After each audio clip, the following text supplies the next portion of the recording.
hadapan Tuhan. Satu judul yang belum pernah saya sampaikan atau satu tema yang belum pernah saya sampaikan selama saya menjadi pelayan Tuhan selama 43 tahun lebih. Saya kira juga saudara jarang atau bisa belum pernah mendengar satu tema yang berjudul menangis di hadapan Tuhan. Tema ini muncul di hati saya yang kemudian saya kirimkan kepada Ibu Syuli. Saya sampaikan kepada Ibu Syuli temanya ini. Saudaraku sekalian yang kekasih, setelah sekian puluh tahun menjalani pengembaraan hidup rohani, saya menemukan bahwa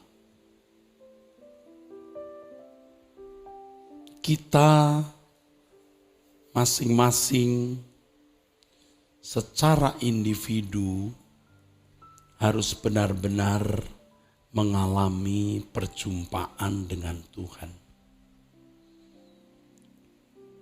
Kita harus serius mencari Tuhan, mengalami Tuhan secara real. Bukan hanya karena kita membaca Alkitab, mendengar khotbah atau kesaksian orang, tetapi karena kita benar-benar membutuhkan, sehingga kita benar-benar mengalami perjumpaan dengan Allah. Perjumpaan demi perjumpaan tersebut itu pasti membangun keintiman, kedekatan, kelekatan dengan Tuhan. Tahukah saudara bahwa Tuhan memberi diri bagi kita?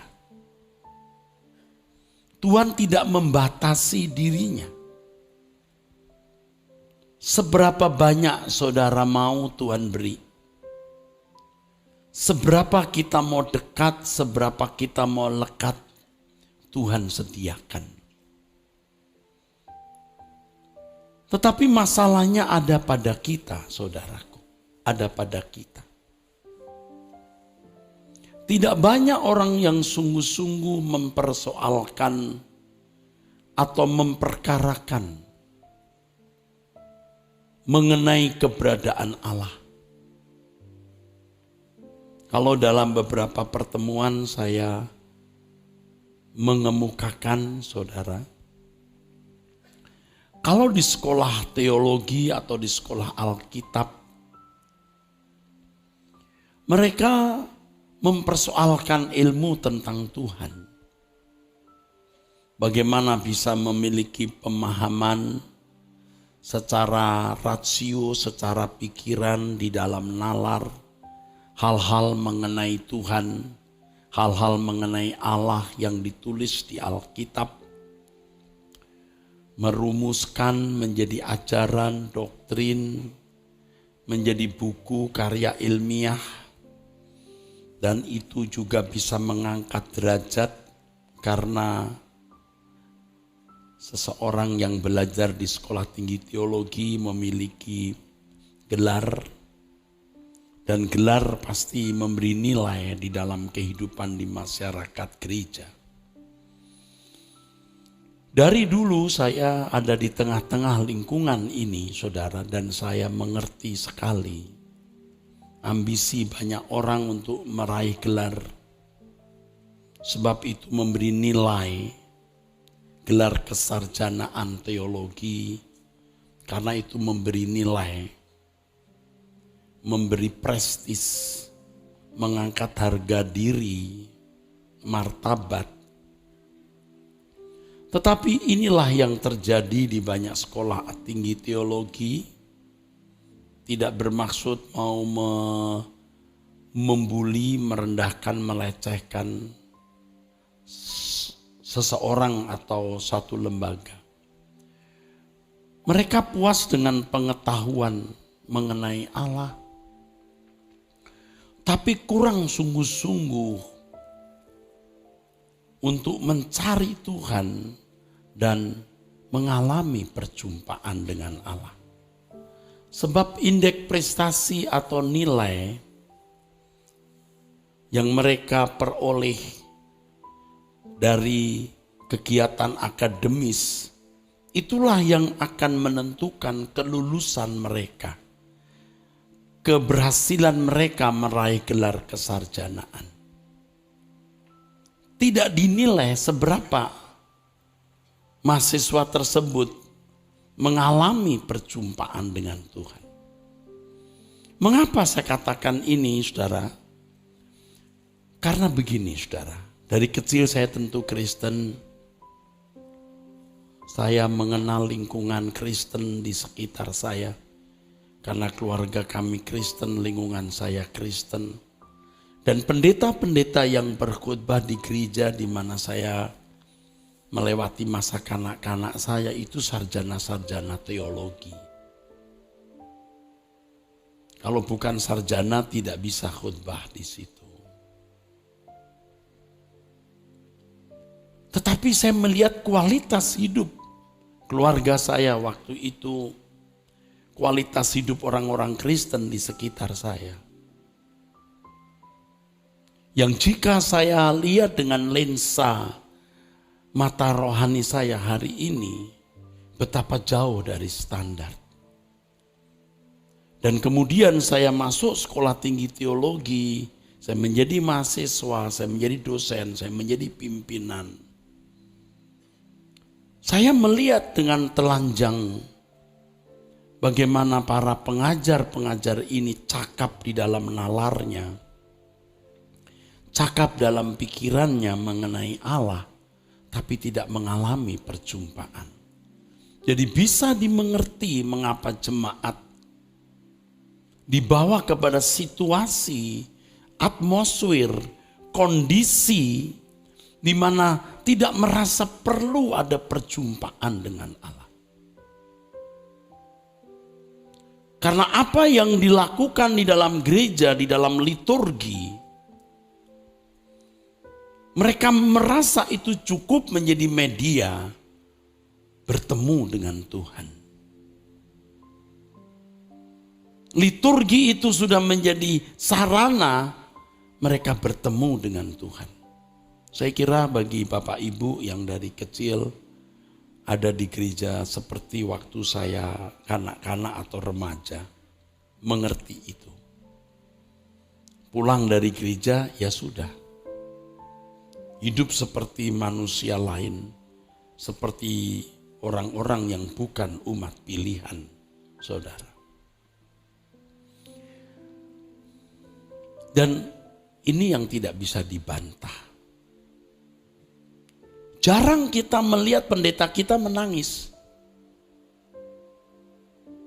Doanya bagus, struktur katanya bagus. Kalimatnya kaya, lancar fasih. Tapi kita tidak pernah melihat pendeta kita itu menangis. Kalaupun pernah ada, saya tidak melihat, saudara, atau jarang sekali. Semua serba formalitas. Sehingga hal itu tanpa disadari telah membuat gambaran bagaimana hubungan antara umat dan Allah begitu formal, begitu formal. Seperti hubungan antara rakyat dengan pejabat.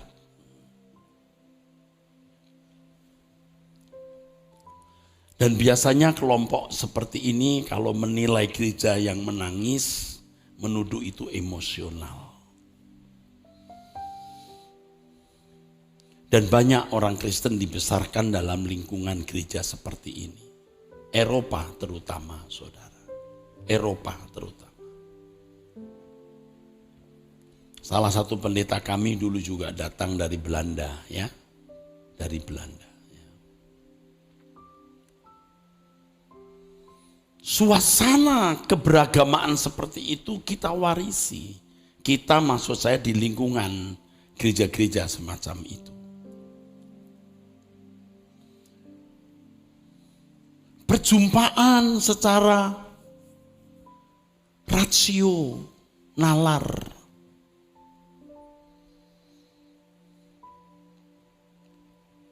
Jadi tidak heran kalau masyarakat barat yang memiliki suasana gereja seperti itu bangkrut, saudara.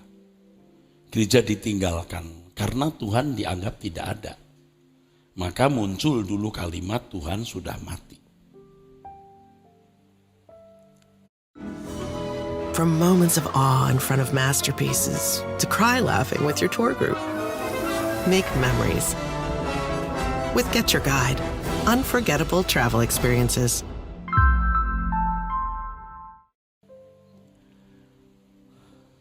Sampai di sini bisa nangkep? Kita tidak pernah melihat pendeta kita nangis. Saya tidak suruh atau saya tidak mengatakan bahwa harus nangis. Tapi tangis itu bahasa keintiman. Bahasa keintiman, saudaraku.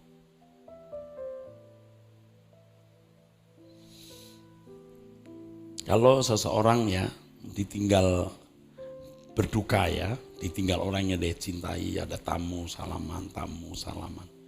Begitu bertemu dengan orang yang memiliki hubungan, nangis, saudara. Tak paham? Pecah, saudara. Anak kecil saja tahu bahasa begitu. Dia jatuh, orang bantu, dia diam. Begitu mamanya, paham nggak, saudara? Bahasa keintiman tidak bisa disangkali. Tetapi kemudian saya mengenal gereja aliran karismatik yang pada perjumpaan awal-awal atau pada waktu awal-awal saya datang di gereja itu benar-benar saya merasa asing. Sempat berpikir jangan-jangan saya ada di aliran yang salah begitu, saudara. Karena selalu menangis. Jadi begitu selesai khotbah, amin, itu waktu itu ya, gereja itu ya. Saya tidak perlu sebutkan alirannya, tapi ini karismatik ya, pastilah. Begitu amin itu langsung berbalik, badan jemaat itu berlutut. Jadi mimbarnya sana langsung berlutut berbalik, semua. Saya pun ikut berlutut juga, sambil bengong lihat kanan kiri. Saya masih ingat itu kursinya kursi kayu, ya, kursi kayu yang itu. Kursi kayu yang tidak papan ya. Oke. Ada beberapa garis kayu. Waduh, mereka pasti nangis. Selalu tangannya goyang-goyang. Begitu. Saya kira satu semester satu kursi rusak ya. Apalagi kalau lagu-lagunya lagu-lagu yang memancing air mata ya. Kalau waktu itu kan lagu-lagunya ini orang-orang Pentakosta ya, seperti tak lama lagi Tuhanku datanglah, bawa saya masuk sana. Dulu gereja-gereja Pentakosta karismatik itu miskin-miskin, saudara. Hari ini justru mega church adalah gereja-gereja karismatik, gereja-gereja besar. Waktu itu miskin-miskin. Ya betul, saudara. Pendetanya naik motor, dulu pernah juga pendeta kami di Tanjung Priok itu naik sepeda ya. Miskin-miskin. Gereja Pentakosta waktu itu miskin-miskin, saudara. Jadi kalau nyanyi lagu-lagu seperti zaman sekarang berjagalah, wah udah nangis Bombay, saudara. Biar saya miskin di sini, asal kaya di surga. Begitu, saudaraku. Ya, lagu-lagu yang seperti itu ya, nangis. Tetapi saya belajar karena kemudian saya menjadi guru sekolah minggu di gereja karismatik, menjadi pemain musik di gereja aliran karismatik, bukan di gereja itu, di gereja lain tetapi aliran karismatik di beberapa tempat. Menjadi worship leader juga. Lalu saya melihat bahwa adanya frekuensi palsu. Kalau gereja yang dulu tidak punya frekuensi, Bapa kami di dalam surga, anugerah dan belas kasihan-Mu setinggi langit, indah bagai pelangi. Ya begitu ya saudara. Tapi yang satu ini, belum apa-apa udah nangis.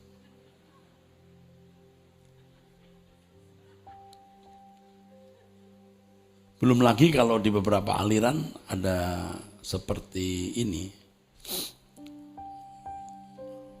Trill ya saudaraku.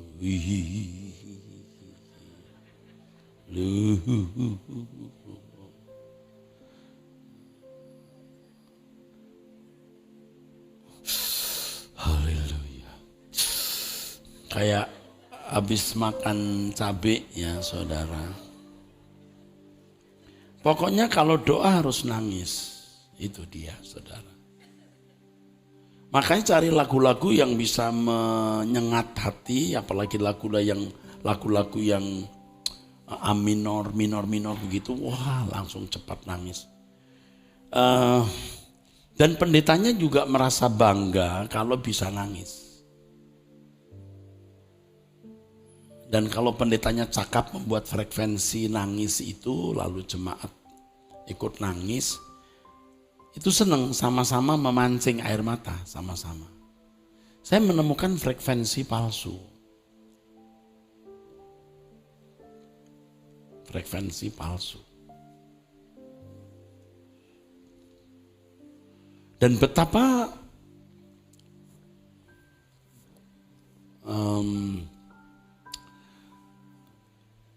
betapa hal itu menyedihkan saudaraku ya. Menyedihkan. Dan ini penting sekali untuk saudara-saudara sekalian dari aliran karismatik yang biasa doa mesti nangis. Ya. Jangan membuat frekuensi palsu. Nah, perjumpaan demi perjumpaan dengan Tuhan setiap hari itu akan membangun keintiman dan kita menemukan frekuensi yang benar. Kapan nangis, kapan tidak.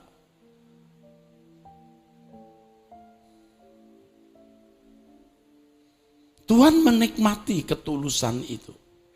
Sebab kalau frekuensi palsu itu munafik saudara, munafik. Ya.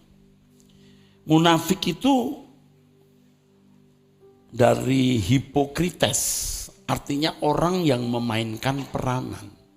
Hipokrites. Bahasa aslinya hipokrites, orang yang memainkan peranan. Kalau panggilannya hari-hari misalnya Robert, itu nanti di panggung namanya Mario. Gitu. Panggilan hari-hari misalnya Selamat, nanti kalau di panggung namanya Gatot Kaca. Kalem, kalau hari-hari kalem, tapi kalau sudah di panggung, ya akhirnya bisa ya. Kalau dia harus berperan, namanya hipokrites. Orang yang memainkan peranan. Jangan begitu terhadap Tuhan. Ini juga termasuk waktu kita nyanyi ya. Hati dan gerak ini harus seimbang. Menemukan frekuensi yang pas.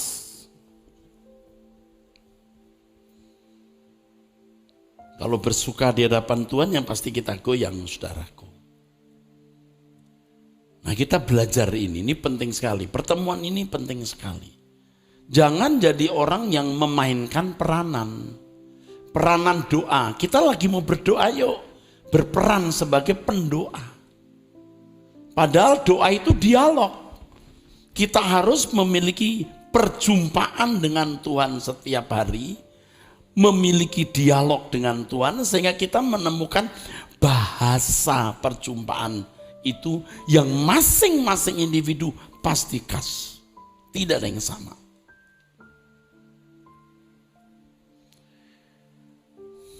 Kita bersyukur loh ada Allah. Kalau tidak ada, enggak tahu bagaimana nasib kita. Ada Allah yang hidup, saudaraku.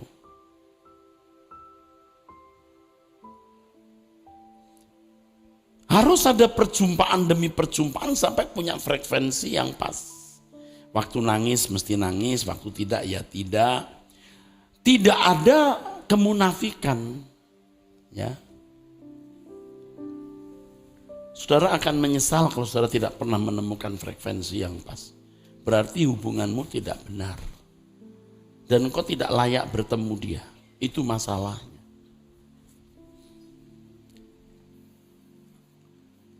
Hipokrites. Oh, what to do with French is so bright. Classic Cuban smooth eats, barbecue or roast beef. French's mustard creamy too. Make it classic or now smooth and creamy. French's, flavor on. Orang yang memainkan peranan, ini kacau frekuensinya.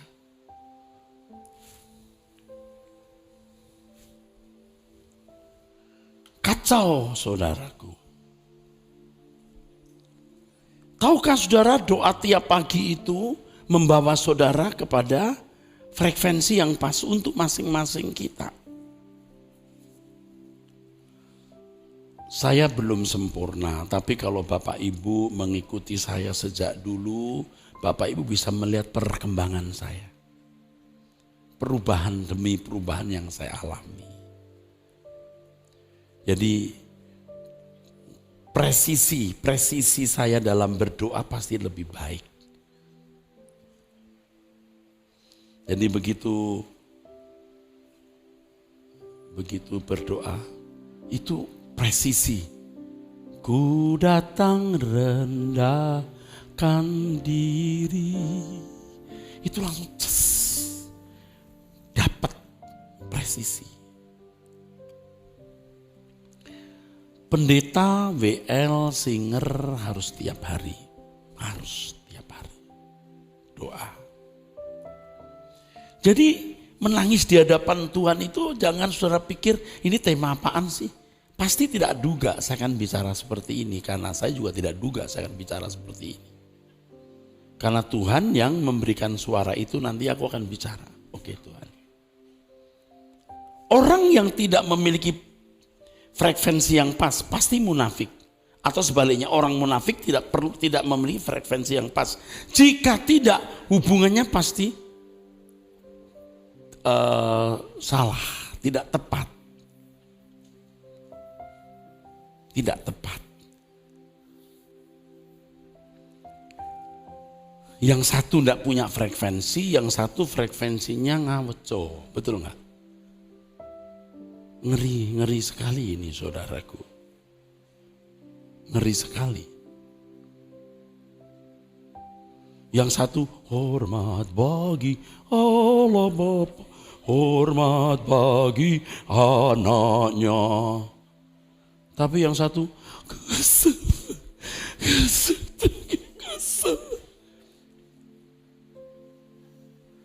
Jadi yang pas gimana? Yang pas miliki perjumpaan pribadi dengan Tuhan. Sampai menemukan frekuensi yang pas.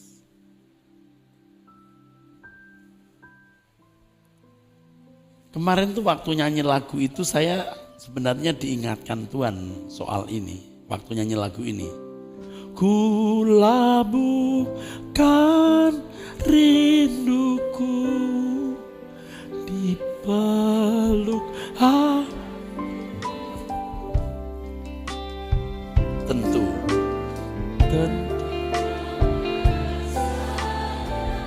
ku rasakan. Ku labuhkan, ulangi dengan keras katakan.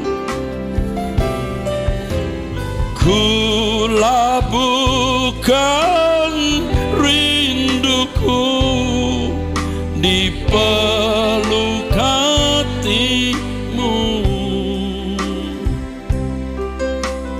Tentu kau merasa yang ku rasakan. Bayangkan kalau seseorang nangis di hadapan Tuhan. Oh Tuhan, Tuhan bilang aku gak rasa apa-apa.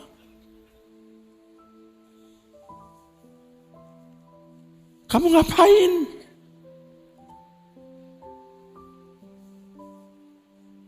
Tapi kalau kita mencintai Tuhan, kita nangis dengan tulus, Tuhan merasakan. Ku hanya ingin mengasihimu dengan segenap hati. Yes Lord, dengan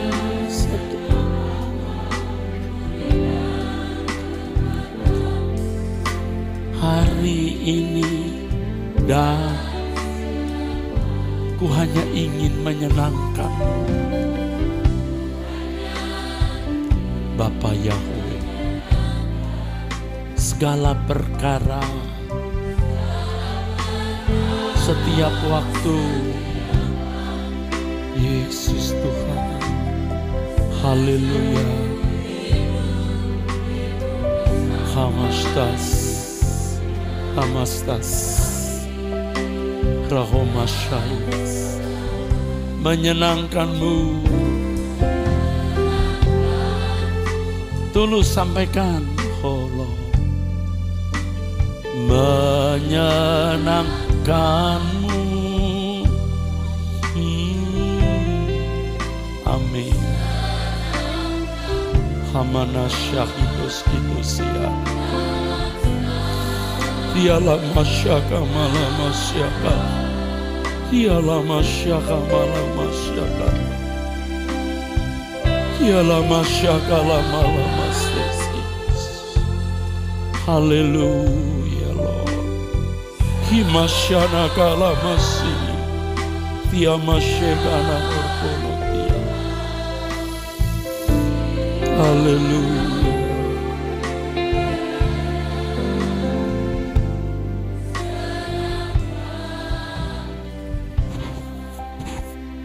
Kalau kita tulus mengatakan menyenangkanmu, tulus, tidak dibuat-buat, Tuhan menikmati. Tentu kau merasakan yang kurasakan. Kalau orang pura-pura lalu tidak ada ketulusan, Tuhan tidak merasakan. Tidak mungkin dia diperkenan masuk surga. Ini penipu-penipu. Penipu-penipu saudaraku.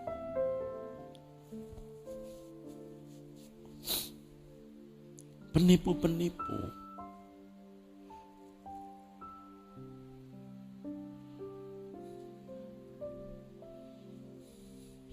Tidak harus menangis. Tetapi tangisan itu bahasa keintiman. Saudara ketemu teman yang sudah 15 tahun, 20 tahun tidak ketemu.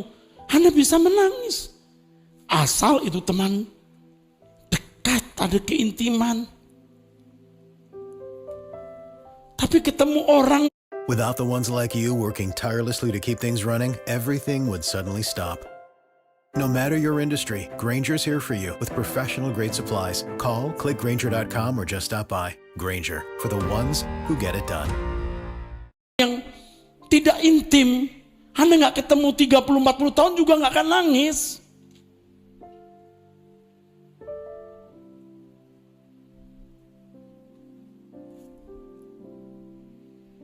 Itu keintiman saudaraku.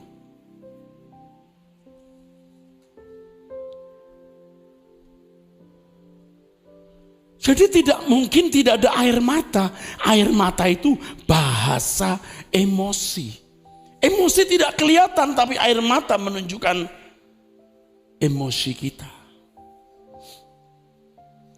Kita berurusan dengan Allah itu, kita menyentuh Allah itu dengan segenap tubuh, jiwa, dan roh. Nah, ada satu yang saya jarang ucapkan. Ini saya kasih tahu. Atau mungkin belum pernah saya ucapkan. Begini, waktu kita begini saudara. Jangan main-main loh. Karena kita biasa angkat tangan, kita angkat tangan. Tuhan mengajari saya waktu saya berdoa. Kamu kalau sudah mulai begini Eras, jangan main-main loh. Kamu itu mengangkat tangan untukku loh. Bukan cuma jangan main-main loh. Orang yang tidak mengerti, pada umumnya tidak mengerti, main angkat tangan sembarangan. Tidak ada nilainya. Makanya kalau doa pribadi, angkat tangan bisa lama irannya, bisa lama, bisa betah ini. Kenapa ya? Karena kita nggak mikir sedang angkat tangan, karena jiwa kita terangkat, otomatis tangan kita terangkat.